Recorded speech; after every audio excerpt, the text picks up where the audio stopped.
आँख ये नम है, टूटा भरम है, तू ही वजह है, ये तेरा करम है।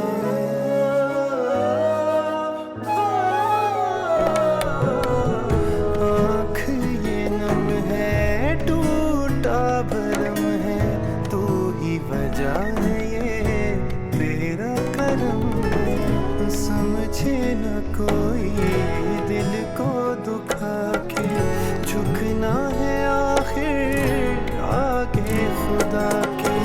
कन फड़ के दसना चावा, जींदे जी में मरदा जावा, कोई भी सुने ना मेरी। मैंने बेला को बता दिया कि मैं आपके पास हूँ। अच्छा, बता दिया? मैंने तो सोचा था उसे सरप्राइज देंगे, या उसे अपने पास बुलवा लेंगे, या खुद चले जाएंगे। चलो कोई बात नहीं। ये तो मैंने सोचा ही नहीं। वो कल रात एक्चुअली उसका फोन आ गया था, तो फिर मैंने कहा कि मैं बता देती हूँ। कोई बात। ये लो बेटा। Thank you Baba. Baba, I love you. Love you more बेटा। साहब, शाज़मा बीबी को भी यहाँ बुला लो। मेरे ख्याल में उसे खुद को तन्हाई में गौर करने देना ही बेहतर है। अल्लाह ताला आप दोनों को हमेशा खुश रखे। साहब, अगर मुझसे कोई गलती हो गई हो तो माफ कर दीजिएगा। अरे क्या हो गया साबरा? गलती तुमसे नहीं हुई, गलती तो कहीं ना कहीं मुझसे हुई है। खैर, मुझे चाय दे दो, और शाज़मा बीबी का नाश्ता ना उनके कमरे में दे आओ। जी बेहतर। ठीक है, लाओ। Thank you.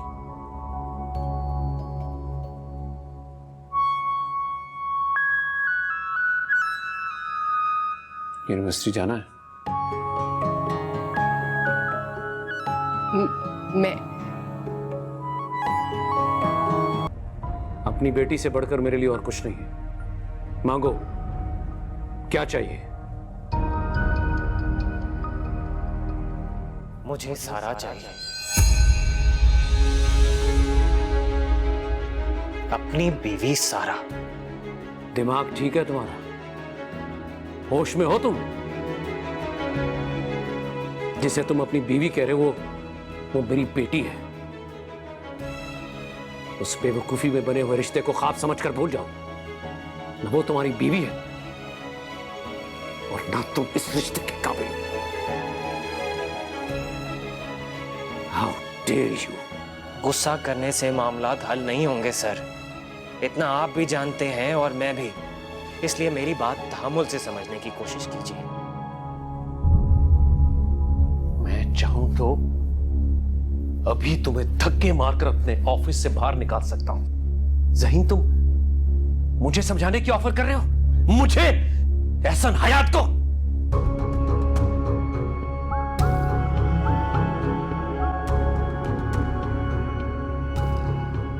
नहीं, मैं सिर्फ ये कहना चाहता हूं कि आप मुझे और सारा को अलग करके सारा के साथ अच्छा नहीं करेंगे।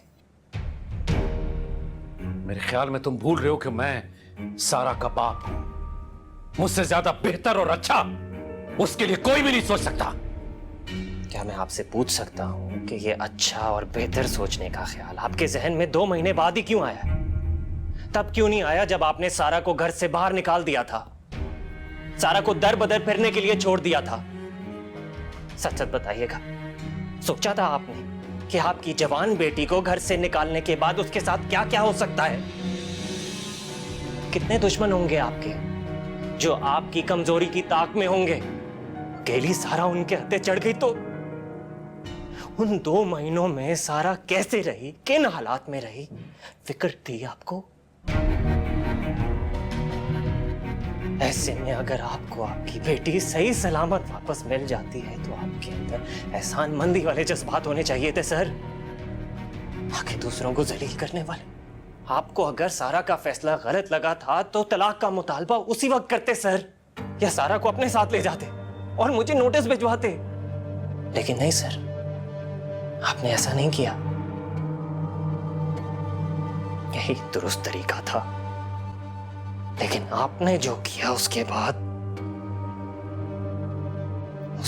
सारा का शौहर होने की हैसियत से मैं आपसे पूछता हूं, सारा को वापस मेरे घर छोड़कर जाने के क्या लेंगे?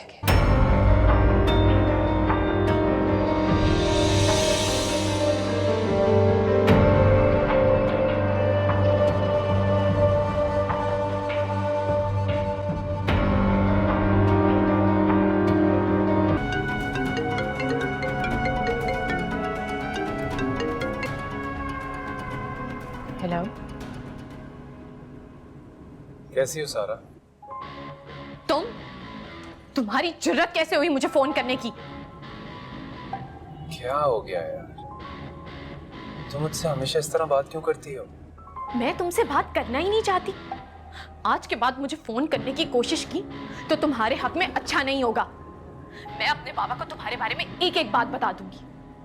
वैसे भी कुछ ही दिन है तुम्हारी आफियत के, उसके बाद तो अपनी इज्जत संभालते फिरोगे। मैं अपनी इज्जत संभालूंगा सारा, या फिर तुम जब अपने बाप को बताओगी सो बताओगी, लेकिन उससे पहले मैं उन्हें तुम्हारे बारे में सब कुछ बता दूंगा। क्या है तुम्हारे पास बाबा को मेरे बारे में बताने के लिए? यही कि एहसन साहब, आपकी शहजादी जैसी लाडली बेटी आपसे बदला लेने के लिए आपके सबसे बड़े कॉम्पिटिटर के यहाँ जॉब कर रही है। और जॉब भी कैसी? उसके क्लाइंट्स को एंटरटेन कर रही है। कंपेटिटर? वो मेरे बाबा का कंपेटिटर था, लेकिन मुझे तो इसके बारे में कुछ नहीं पता था। इस बात का यकीन अपने बाबा को कैसे दिलाओगी तुम? वो मेरे बाबा हैं, मेरी हर बात पे यकीन करेंगे। जिस बाबा ने 2 महीने तक तुम्हारी शक्ल तक नहीं देखी, तुम्हारे कार्ड सब ब्लॉक करवा दिए थे, तुम्हें अकेला भटकने के लिए छोड़ दिया था, उस बाबा को यकीन दिलाओगी तुम? ग्रेट सारा, wish you best of luck. क्या बकवास कर रहे हो? जो सच है वही बक रहा हूं। अभी ना फोन रखने के बाद मैं तुम्हें कुछ पिक्चर्स सेंड करूंगा, उन पिक्चर्स को देखना और ये सोचना कि अगर ये पिक्चर्स मैं तुम्हारे बाबा को भेज दूं तो फिर क्या होगा? कैसा फील करोगे तुम? सारा, क्या तुम एक बार फिर फरहान जैसे और सही जैसे लोगों के पास वापस जाना पसंद करोगी?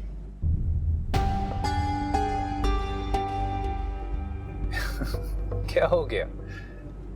तुम तो बिल्कुल ही खामोश हो गई। आई थिंक बिजी हो। चलो ठीक है, हम बाद में बात करेंगे। अपना बहुत बहुत ख्याल रखना। और हाँ, तुम्हें विश करना तो भूल ही गया मैं। Welcome back to home.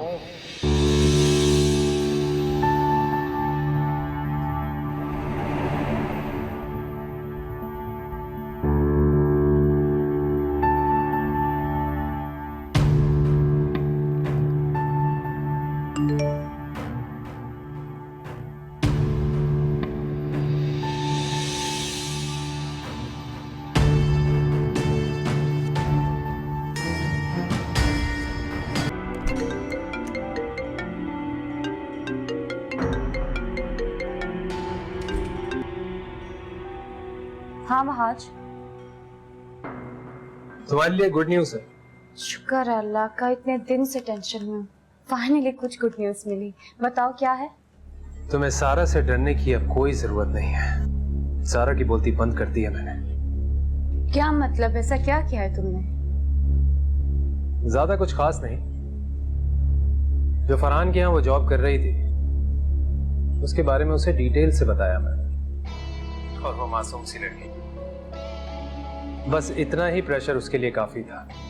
अब अगर अपने बाप को मेरे बारे में कुछ भी बताएगी तो उल्टा खुद फंसेगी।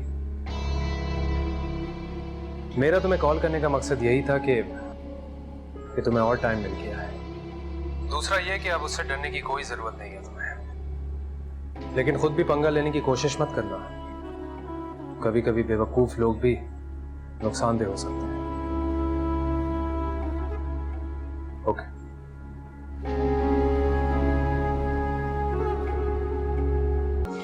और बताओ क्या चल रहा है आजकल? क्या मसरूफियात है तुम्हारी? कुछ नहीं, अब सेमेस्टर शुरू होने में अभी थोड़ा टाइम है, इसलिए मीनवाइल मैं बाबा का बिजनेस ज्वाइन कर रही हूँ।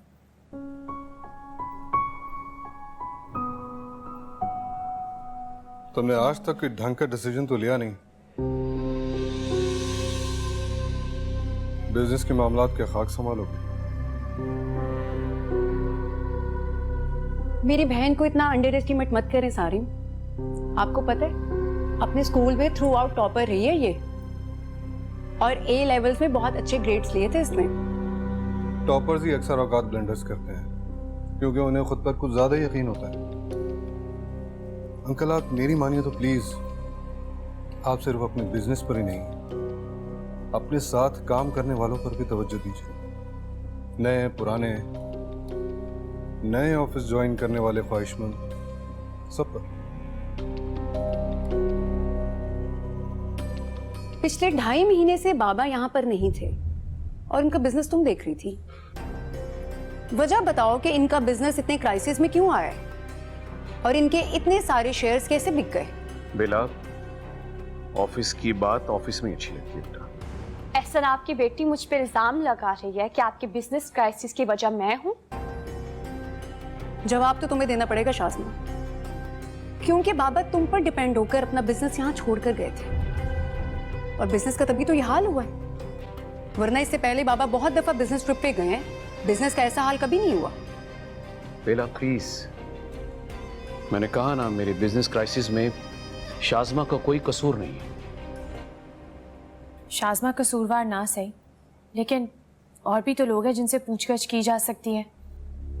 जैसा कि मैं जब तक यहाँ हूँ आपके साथ ऑफिस चलूंगा। इन्वेस्टिगेशन होना बहुत जरूरी है अंकल।